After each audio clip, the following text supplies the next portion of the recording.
페이지 빌립보서 2장 6절부터 8절까지의 말씀입니다.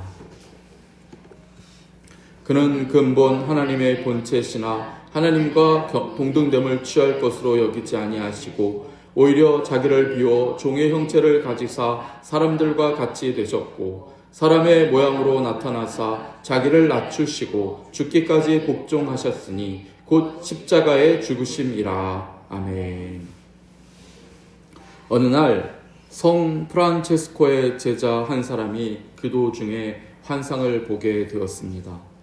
환상 중에 그는 천국에 이끌려 올라갔는데 거기서 영광스럽게 장식된 보좌를 보게 됩니다. 그는 천사에게 물었습니다. 도대체 이 보좌는 누구의 것입니까? 그때 천사가 대답합니다. 세상에서 제일 겸손한 프란체스코를 위해서 마련된 것이요. 이 말을 듣는 순간 제자는 자기도 모르게 질투가 났습니다. 아무리 스승이지만은 너무 높임을 받는다 싶었습니다. 환상에서 깨어난 제자는 스승 프란체스코를 유심히 살펴봅니다. 정말 그럴까? 이분이 정말 하늘에서도 높일 정도로 대단한 분이란 말인가? 그런 의구심에 제자는 스승에게 이런 말을 했습니다. 스승님, 당신은 스스로를 어떤 사람이라고 생각하십니까? 그러자 프란체스코는 거침없이 물론 나는 세상에서 제일 악한 사람이지. 이 뜻밖의 말에 놀란 제자는 반박을 합니다. 선생님, 그 말은 위선입니다. 세상엔 살인 강도도 많고 도둑놈도 많고 갖가지 죄인들도 많습니다. 그런데 스승님은 사람들이 성인으로 추앙하는 분입니다. 그런데 어떻게 스승님은 자신을 세상에서 제일 악하다고 하십니까? 그 말은 위선이 아닙니까? 그러자 프란체스코는 빙그레 웃으면서 이렇게 대답했습니다. 그건 자네가 몰라서 그래. 나는 악한 사람이야.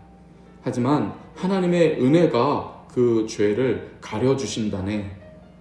만약에 내가 하나님께 받은 이 많은 은혜를 다른 사람들이 받았다면 그는 나보다 훨씬 더 선한 사람들이 되었을 게야. 성도 여러분, 여기에 겸손이 있습니다. 나에게 무언가 선한 것이 있다면 전적으로 주님의 은혜 때문임을 아는 것이 겸손입니다. 그런 사실을 안다면 나는 그 어느 누구에게도 아무 말도 할 것이 없습니다. 누군가를 볼 때요, 그 사람 참 한심하다 싶은 사람이 있을 것입니다. 참 흉하다, 못됐다 싶은 사람이 있을 것입니다. 하지만 사실은 내가 그보다 더 악하고 부족한 사람인 것입니다. 그 사실을 아는 것이 겸손입니다. 내가 정죄하고 싶은 그 사람보다 사실 내가 더 정죄받아 마땅한 사람인 것입니다. 그럼에도 불구하고 하나님께서 나를 그냥 두지 않으시고 먼저 구원해 주신 것입니다. 그 사람보다 내가 죄가 더 많기 때문에 훨씬 더 큰 보혈의 은혜로 내 허물을 가려주신 것입니다. 만약 나에게 임한 그 세밀하고 넓으신 주님의 은혜가 그 사람에게 먼저 임하고 나에게 주신 은혜만큼 그 사람에게도 임했다면 그는 나보다 훨씬 더 고결한 성품과 아름다운 믿음의 사람이 되었을지 모르는 것입니다. 그 사실을 잊지 않는 사람이 겸손한 사람이라고 할 수 있습니다. 어느 날 빛의 천사로 둔갑한 마귀가 사막의 수도사를 시험하기 위해 찾아와서 말했습니다. 나는 가브리엘 천사인데 하나님께서 당신에게 중요한 말씀을 전하시기 위해서 나를 보내셨습니다. 그러자 이 수도사는 다음과 같이 대답했다고 합니다. 천사님, 잘못 찾아오셨습니다.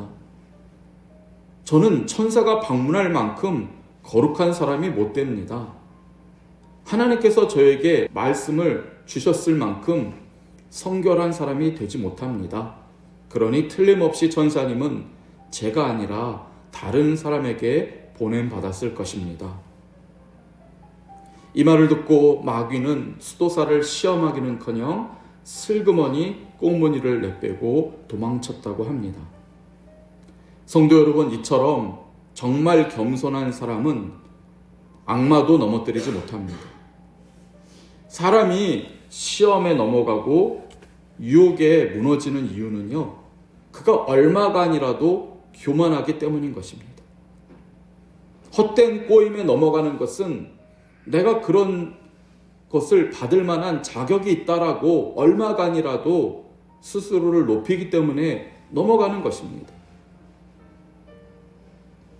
누군가를 시기하고 미워하고 어쩐지 마음에 들지 않는 사람도 있을 수 있습니다.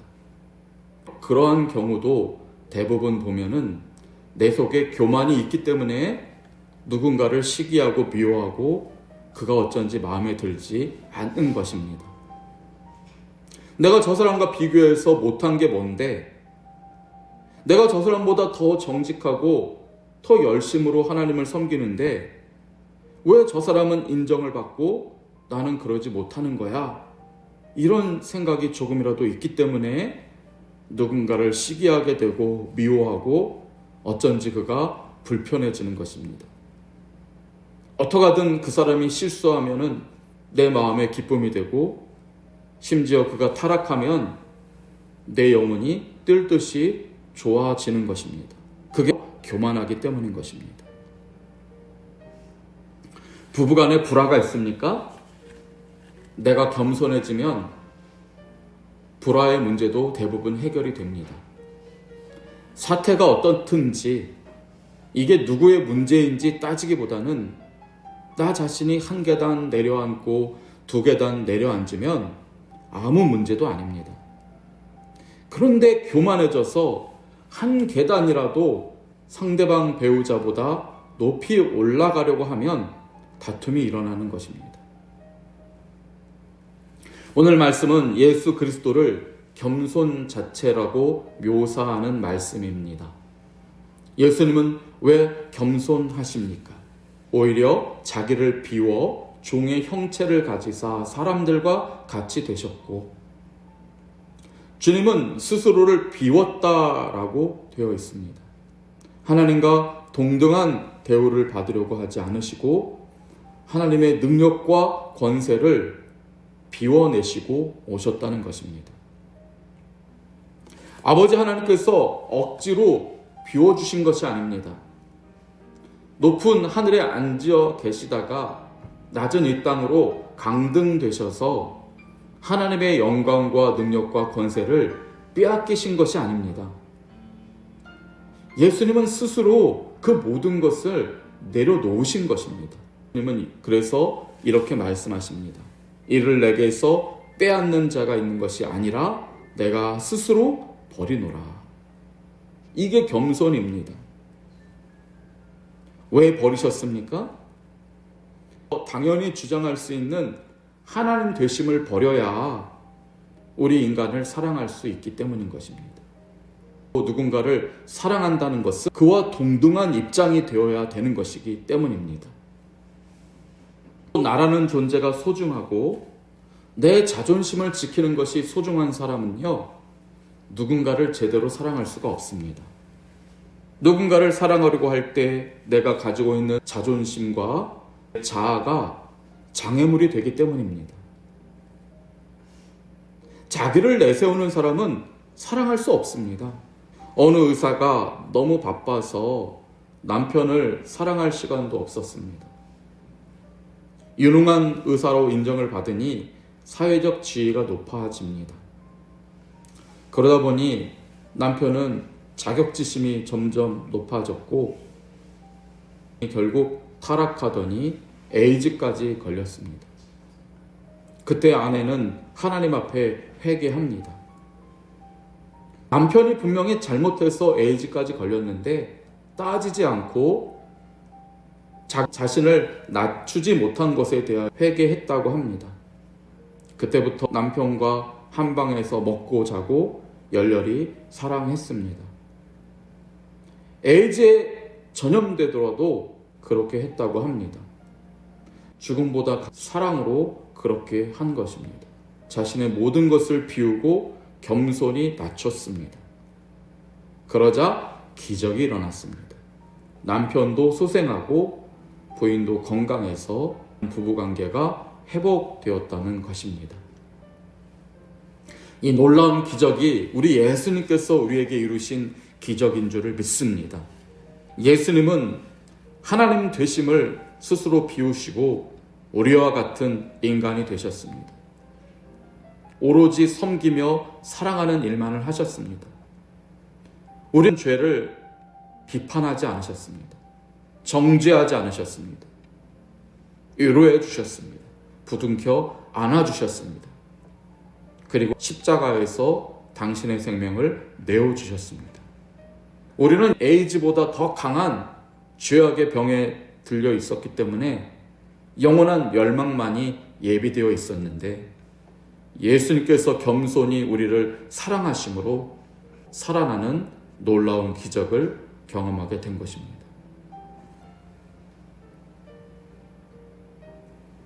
우리는 그 하나님을 예수님처럼 아빠 하나님으로 부를 수가 있게 되었습니다. 전에는 마귀의 자녀였던 우리가 이제는 하나님의 자녀가 된 것입니다. 성도 여러분, 이제는 우리가 주님의 그 사랑을 한 걸음 따라갈 때입니다. 물론 주님이 걸어가신 그 길을 완벽하게 따라갈 수 없습니다. 그러나 한 걸음이라도 따라가 보려고 몸부림칠 때에 주님께서 기뻐하실 것입니다. 진정한 하나님의 자녀로 성장하게 될 것입니다. 주님 앞에 내 자신을 내려놓고 부활의 주일을 맞이하는 저와 여러분이 되시기를 주님의 이름으로 축원드립니다. 아멘.